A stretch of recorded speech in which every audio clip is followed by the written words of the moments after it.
আসসালামু আলাইকুম। Technique easy এডুকেশনের পক্ষ থেকে আপনাদের সবাইকে স্বাগতম জানাচ্ছি। আমরা চলে আসলাম নতুন আরও একটা পর্ব নিয়ে। ইজি হায়ার ম্যাথ বই থেকে আমরা এখন কুমিল্লা বোর্ড ২০২৫ সালে আসা এই সৃজনশীল প্রশ্নটার সমাধান করব। এই সৃজনশীল প্রশ্নটার উদ্দীপকে কিছু তথ্য দেওয়া রয়েছে। এরপর ক, খ, গ ৩টা প্রশ্ন আমরা ধারাবাহিকভাবে সবগুলো প্রশ্নেরই সমাধান করব ইনশাআল্লাহ। আমাদের ইজি হায়ার ম্যাথ বইয়ে প্রত্যেকটা প্রশ্নের পাশে একটা করে কিউআর কোড দেওয়া থাকবে। যেই কিউআর কোড স্ক্যান করা মাত্রই ওই নির্দিষ্ট প্রশ্নটির সমাধানের ভিডিও আপনারা দেখতে পাবেন, যেটা আপনাদের জন্য অনেক বেশি উপকারী হবে। তাই আশা করব সবাই ইজি হায়ার ম্যাথ বইটি সংগ্রহ করে ফেলবেন ইনশাআল্লাহ। কুমিল্লা বোর্ড ২০২৫ সালে আসা এই সৃজনশীল প্রশ্নটার উদ্দীপকে কিছু তথ্য রয়েছে। যেমন এখানে বলা হয়েছে একটি মুদ্রা ৩ বার নিক্ষেপ করা হলো। একটা মুদ্রা ৩ বার নিক্ষেপ করা হলো, এটা একটা তথ্য। আরেকটা তথ্য বলল একটি থলেতে ৭টি সাদা, ১১টি নীল এবং ১০টি লাল বল আছে। একটি বল দৈবভাবে নেওয়া হলো, এটা আরেকটা তথ্য। আমরা এখন সবার প্রথমে ক নাম্বার প্রশ্নের দিকে তাকাই। ক নাম্বার প্রশ্নে কি বলছে? ক নাম্বার প্রশ্নে বলছে একটি নিরপেক্ষ ছক্কা একবার নিক্ষেপে বিজোড় সংখ্যা অথবা মৌলিক সংখ্যা আসার সম্ভাবনা নির্ণয় করো। একটা নিরপেক্ষ ছক্কা একবার নিক্ষেপে, অর্থাৎ একটা ছক্কা, ওই যে লুডো খেলার সময় ছক্কা আমরা নিক্ষেপ করি না, তো একটি নিরপেক্ষ ছক্কা একবার নিক্ষেপে বিজোড় সংখ্যা অথবা মৌলিক সংখ্যা আসার সম্ভাবনা নির্ণয় করো। অর্থাৎ আপনি ছক্কাটা নিক্ষেপ করলেন, আপনি চাচ্ছেন বিজোড় সংখ্যা উঠুক অথবা মৌলিক সংখ্যা উঠুক। তার মানে বিজোড় সংখ্যা উঠলেও আপনি সেটা নিতে রাজি, মৌলিক সংখ্যা উঠলেও সেটা আপনি নিতে রাজি আছেন। অর্থাৎ আপনি মনে মনে চাচ্ছেন হয় বিজোড় উঠুক নয়তো মৌলিক উঠুক, হয় বিজোড় উঠুক নয়তো মৌলিক উঠুক। এগুলো হইলেই হয়তো বা আপনি খেলাটাতে জিতে যাবেন, কোনো একটা কিছু হবে আর কি। তাই এই জন্য চাচ্ছেন যে হয় বিজোড় উঠুক নয়তো মৌলিক উঠুক, যেটা উঠবে আমি খুশি, জোর যেন না ওঠে। মানে জোর বলতে আবার মৌলিকের মধ্যে কিন্তু ২ জোর আছে, ওইটা বুঝায় নাই। বিজোড় উঠুক অথবা মৌলিক সংখ্যা উঠুক, তাহলেই আপনি খুশি। তো তার সম্ভাবনা নির্ণয় করতে বলেছে। তো সেই ক্ষেত্রে আমরা যদি এই প্রশ্নটার সমাধান করি, আমরা লিখলাম একটা নিরপেক্ষ ছক্কা একবার নিক্ষেপে সম্ভাব্য ফলাফল হলো 1 2 3 4 5 6। একটা ছক্কা যখন আমরা নিক্ষেপ করি এই ফলাফলগুলো আমরা পাই। এখানে এই সম্পূর্ণটাকে বলা হবে নমুনা ক্ষেত্র, আর এখানের প্রত্যেকটা উপাদানকে আলাদা আলাদাভাবে বলা হবে নমুনা বিন্দু। তাহলে আমরা বলতে পারি মোট নমুনা বিন্দুর সংখ্যা ৬টি। মোট নমুনা বিন্দুর সংখ্যা ৬টি, এখানে মোট ৬টা নমুনা বিন্দু রয়েছে। বিজোড় সংখ্যা অথবা মৌলিক সংখ্যা এমন অনুকূল ফলাফল সংখ্যা ৪টি। অর্থাৎ আমরা যে চাই বিজোড় সংখ্যা উঠুক অথবা মৌলিক সংখ্যা উঠুক, এই রকম অনুকূল ফলাফল, অনুকূল মানে হচ্ছে আপনি যা চান তা, অনুকূল মানে হচ্ছে আপনি যা চান তা। তো অনুকূল ফলাফল হচ্ছে ৪টি। কিভাবে করে? আমরা চাই বিজোড় সংখ্যা উঠুক, তাহলে বিজোড় সংখ্যা কোনটা? ১ ৩ ৫। তাহলে আমরা চাই বিজোড় সংখ্যা উঠুক। আমরা চাই মৌলিক সংখ্যা উঠুক, মৌলিক সংখ্যা কোনটা? ২ ৩ ৫, ২ ৩ ৫। তাহলে দেখেন আপনি যা চাচ্ছেন এখানে তো সেগুলো লিখলেন, তাহলে সবগুলোকে মিলাইয়া একত্রে লেখেন, সবগুলোকে মিলিয়ে একত্রে লেখেন। তাহলে আপনি যা যা চান তার মধ্যে ১ রয়েছে, আপনি যা চান তার মধ্যে ২ রয়েছে, আপনি যা চান তার মধ্যে ৩ রয়েছে, আপনি যা চান তার মধ্যে ৫ রয়েছে। তাহলে আমরা দেখতেছি যে আপনি যা চান তার মধ্যে এই ১ ২ ৩ ৫ রয়েছে আপনার চাওয়ার মধ্যে, বিজোড় সংখ্যা অথবা মৌলিক সংখ্যা। কেউ আবার ভাববেন যে স্যার ২ কেন লিখলেন, এটা তো জোড়। তারা বলছে মৌলিক, তো মৌলিকের অন্তর্ভুক্ত তো ২ রয়েছে, তাই না? যত মৌলিক সংখ্যা তার মধ্যে একটা জোড় সংখ্যা আছে, সেটা হচ্ছে ২। তো ওই হিসাবে এটা আসছে। তাহলে বিজোড় সংখ্যা অথবা মৌলিক সংখ্যা এমন অনুকূল ফলাফল সংখ্যা ৪টি। এখানে অনুকূল, এরা সবাই অনুকূল, মানে আপনার পক্ষে, আপনি যা চান এরা আপনার পক্ষে। তাহলে অনুকূল ফলাফল ৪টি।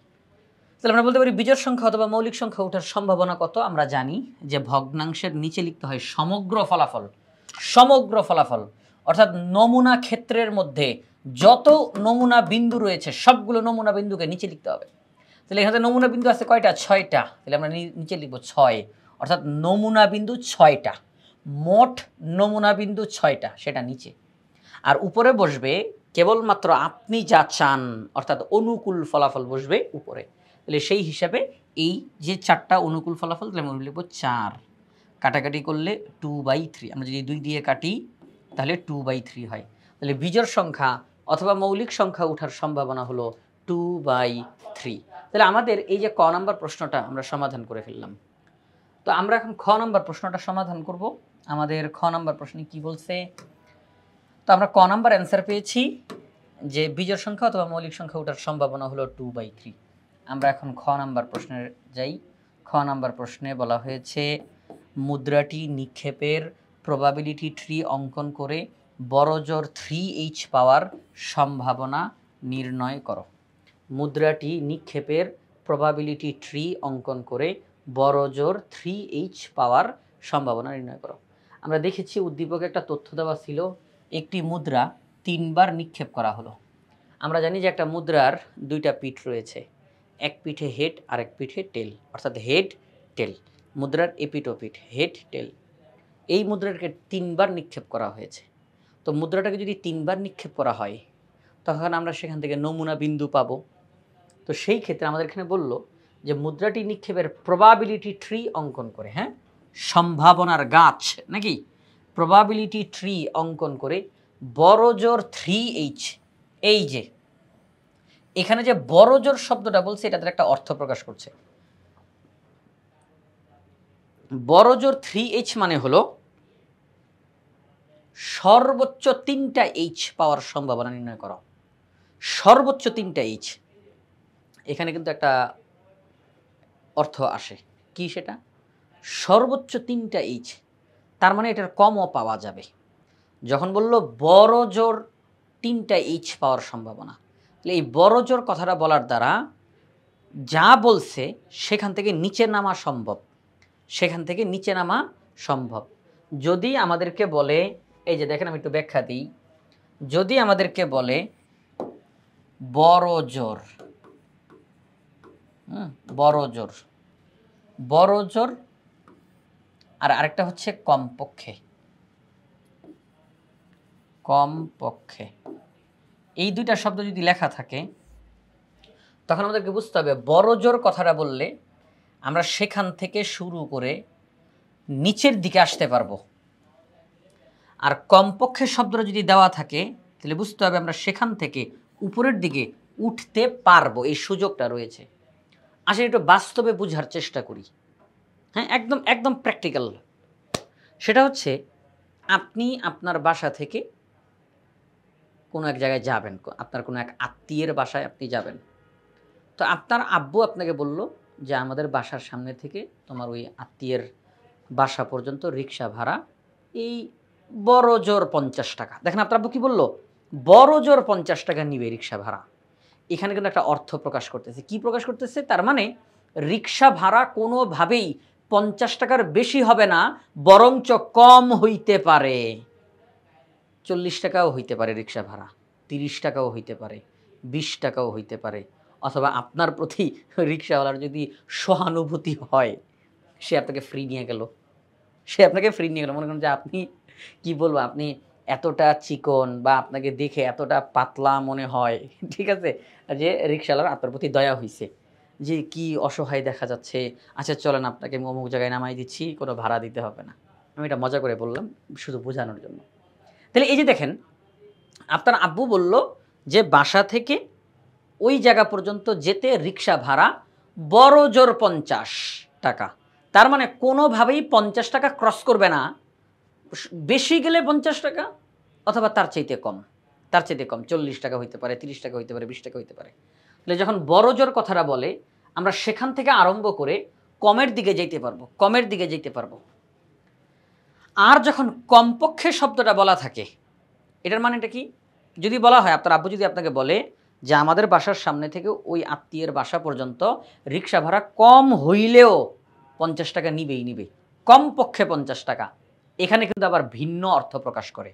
কমপক্ষে 50 টাকা, তার মানে এখান থেকে ওই পর্যন্ত রিক্সা ভাড়া 50 টাকার কম হবেই না, বরঞ্চ বেশি হইতে পারে, বেশি হইতে পারে, 60 টাকা হইতে পারে, 70 টাকা হইতে পারে, বেশি হইতে পারে।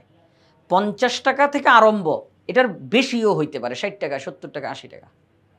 আর যখন বড়জোর বলবে যে বড়জোর 50, তার মানে সর্বোচ্চ 50, এটা কোনোভাবেই ক্রস করবে না, এখান থেকে নিচের দিকে, অর্থাৎ কমতে পারে, কমতে পারে। তাহলে আশা করি এই যে দুইটা শব্দ, এই দুইটা শব্দের অর্থটা আপনারা সবাই বুঝতে পারছেন, এই দুইটা শব্দের অর্থটা আপনারা ক্লিয়ার। তাহলে আমাদেরকে যখন বলল বড়জোর 3h, বড়জোর 3h উঠার সম্ভাবনা।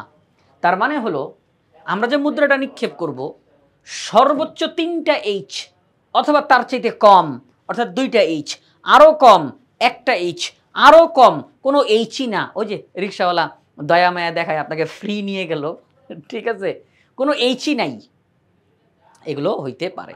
তাহলে বড় জোর 3h দ্বারা বোঝানো হচ্ছে 3টা এইচ পেলে আমি তাকে নিব, তার চাইতে কম 2h পেলে আমি তাকে নিব, তার চাইতে কম 1h পেলে আমি তাকে নিব, তার চাইতে কম, অর্থাৎ কোনো এইচ নাই, কোনো এইচ নাই, তাহলেও আমি নিব। এই বড় জোর কথাটা দ্বারা এটা বোঝানো হচ্ছে।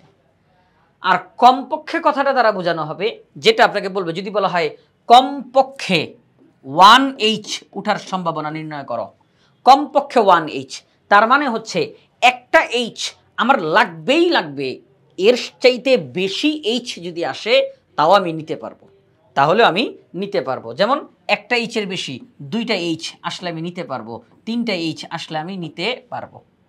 কিন্তু যদি কোনো এইচ না থাকে আমি সেটা নিতে পারবো না, কারণ বলা হয়েছে কমপক্ষে 1h উঠার সম্ভাবনা। তার মানে 1h থেকে আরম্ভ, এটা লাগবেই, আমি এটার কম নিতে পারবো না, এটা লাগবে 1h, এটাই কম। আমি চাইলে এটার সাথে বেশিতে যেতে পারবো, 2h 3h, আমি বেশির দিকে যেতে পারবো, কিন্তু 1h এর নিচে আমার নামার সম্ভব না। যদি আমাকে বলে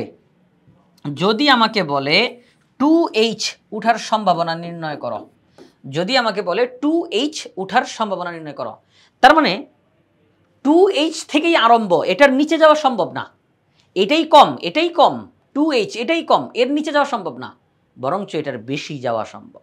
2h পাইলে আমি নিব, 3h পাইলে আমি নিব, কিন্তু কোনোভাবেই 2h এর কম নেওয়া যাবে না। আশা করি আমি আপনাদেরকে কথাটা বুঝাইতে পারছি। এই বড় জোর এবং কমপক্ষে এই দুইটা শব্দের ক্ষেত্রে অর্থের কিন্তু ভিন্নতা রয়েছে। বড় জোর যখন বলবে, যেই সংখ্যাটা বলবে বড় জোরের পাশে যেই সংখ্যাটা বলবে সেখান থেকে আরম্ভ করে আমি কমের দিকে যেতে পারবো, একদম নাই সেখানে আমি যেতে পারবো। বড় জোর 3টা এইচ, তাহলে এটা নিব, 2টা এইচ নেওয়া যাবে, 1টা এইচ নেওয়া যাবে, কোনো এইচ নাই এটাও নেওয়া যাবে, কোনো এইচ নাই এটাও নেওয়া যাবে। আর কমপক্ষে যখন বলবে এখান থেকে আরম্ভ হবে, এটার নিচে যাবে না, এটার নিচে আর যাবে না, এখান থেকে আরম্ভ হয়ে উপরের দিকে উঠবে, মানে আরো বেশির দিকে যাবে, আরো বেশির দিকে সে যাবে।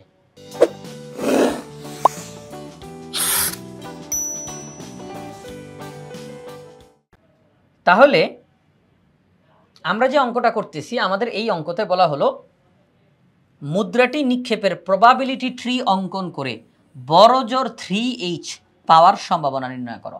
আমি আশা করি আপনাদেরকে বড় জোর 3h এই কথাটার মানেটা বুঝাই ফেলতে পারছি। এখন আমাদের জন্য অঙ্ক সহজ হয়ে যাবে। মুদ্রাটা 3বার নিক্ষেপ করা হয়েছে, তাহলে প্রবাবিলিটি ট্রি আমরা অঙ্কন করব। আমরা লিখলাম 3বার মুদ্রা নিক্ষেপের প্রবাবিলিটি ট্রি। সেটা কীরকম? প্রথমবার যখন আমরা মুদ্রা নিক্ষেপ করলাম, এই যে দেখেন, প্রথমবার যখন আমরা মুদ্রা নিক্ষেপ করলাম, একটা কাজ করি, আমি এটাকে একটু কেটে নিয়ে আপনাদেরকে আরো বড় করে দেখাই। হ্যাঁ, বড়, আচ্ছা এখান থেকেই দেখাই, সমস্যা নেই। প্রথমবার যখন মুদ্রা নিক্ষেপ করলাম তখন হেড উঠলো, টেল উঠলো। দ্বিতীয়বার যখন আমি মুদ্রা নিক্ষেপ করলাম, এই হেড থেকে আমি বলতে পারি আবার হেড আবার টেল, এই টেলের কাছ থেকে আমি বলতে পারি হেড টেল। কারণ প্রথমবার যখন আপনি মুদ্রা নিক্ষেপ করেছেন তখন যদি হেড উঠে, এবার আপনি দ্বিতীয়বার মুদ্রা নিক্ষেপ করতে চাচ্ছেন তখন হেড অথবা টেল। যদি এরকম হয় ঘটনাটা, প্রথমবার যখন আপনি মুদ্রা নিক্ষেপ করেছেন তখন যদি টেল উঠে, তখন আপনি দ্বিতীয়বার মুদ্রা নিক্ষেপ করবেন হেড অথবা টেল। ঠিক আছে? আচ্ছা, এবার আপনি তৃতীয়বার মুদ্রা নিক্ষেপ করতে চাচ্ছেন, দ্বিতীয়বারের এই এইচের এখান থেকে এখন তৃতীয়বারের হিসাবটা হবে হেড টেল, এই টেলের কাছ থেকে তৃতীয়বারের হিসাব, এই হেডের কাছ থেকে তৃতীয়বারের হিসাব, এই টেলের কাছ থেকে তৃতীয়বারের হিসাব। আচ্ছা ঠিক আছে, তাহলে আমরা প্রবাবিলিটি ট্রি অঙ্কন করে ফেললাম। এই যে চিত্রটা, এটাকেই বলা হয় প্রবাবিলিটি ট্রি। এবং আমাদেরকে খেয়াল রাখতে হবে, এইটা কিন্তু অবশ্যই আমাদেরকে পেন্সিল দিয়ে আমরা আঁকবো। যে কোনো রকমের চিত্র আঁকতে গেলেই আমরা পেন্সিল ব্যবহার করব, যে কোনো চিত্র আঁকতে গেলেই পেন্সিল ব্যবহার করব। তাহলে সেই ক্ষেত্রে এই যে চিত্রটা, এটা আমরা অবশ্যই পেন্সিল ব্যবহার করে অঙ্কন করব। তাহলে আমরা প্রবাবিলিটি ট্রি অঙ্কন করে ফেললাম। এখন আমরা এখান থেকে কি কি নমুনা বিন্দু পাই, আমরা এখন সেই নমুনা বিন্দুগুলো এখানের মধ্যে লিখব। তো আমরা এখন এখানে নমুনা ক্ষেত্রটা লিখব, সেটি হচ্ছে প্রথমবার হেড হেড হেড লিখে দিলাম, head head head head head tail লেখা হয়ে গেল। তারপর head tail head head tail tail tail head head tail head tail tail tail head tail tail tail. আমরা নমুনা ক্ষেত্রটা লিখে ফেললাম। এটা হচ্ছে নমুনা ক্ষেত্র। কয়টা নমুনা বিন্দু পেলাম? আমরা মোট 8টা নমুনা বিন্দু পেলাম।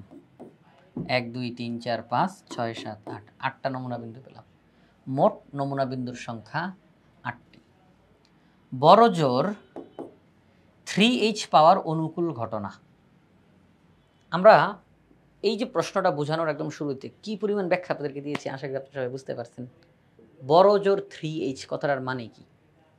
বড় জোর 3H মানে হচ্ছে 3H 2H 1H no H, নাকি? মানে H নাই, তাহলেও আমরা নিয়ে নিব। তাহলে দেখেন এখানের মধ্যে 3H 2H 2H একটা H দুইটা H একটা H একটা H নো H, কোনো H নাই, তাও আমরা নিব, কারণ ওই বড় জোরের কথার দ্বারা ওই নো H মানে H নাই ওইটাকেও বোঝাচ্ছে। তাহলে আমরা দেখলাম এরা সবাই আমাদের অনুকূল, এরা সবাই আমাদের অনুকূল। তারা কারণ প্রশ্ন বলছে বড় জোর 3H পাওয়ার সম্ভাবনা, তার মানে এইটার অন্তর্ভুক্ত যারা হবে আমরা তাদেরকে নিয়ে নিব। তাহলে এই 8টাই তো এটার অন্তর্ভুক্ত, বড় জোর 3H এর অন্তর্ভুক্ত। তাহলে আমরা বলবো বড় জোর 3H পাওয়ার অনুকূল নমুনা বিন্দুর সংখ্যা 8টি। তাহলে সম্ভাবনা কত হবে? বড় জোর 3H পাওয়ার সম্ভাবনা, বড় জোর 3H পাওয়ার সম্ভাবনা কত হবে? সেটি হলো অনুকূল ফলাফল 8টি আর সমগ্র ফলাফলও 8টি, তাহলে হবে 1, অর্থাৎ 100%।